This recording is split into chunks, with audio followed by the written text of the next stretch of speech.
Danas, dakle, Srpska pravoslavna crkva pokušava da na bilo koji način, da kažem, kroz razne forme, opstruira ono što su evropska htjenja i evropske ambicije savremenog crnogorskog društva.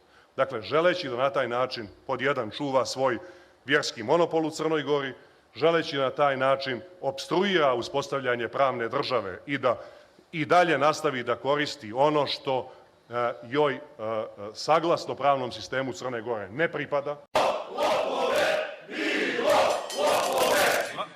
Bravo, kreteni!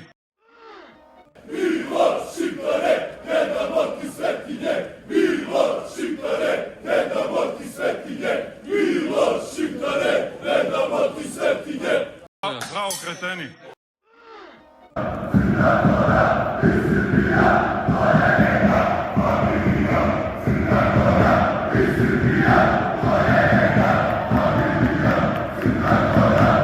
Srbija,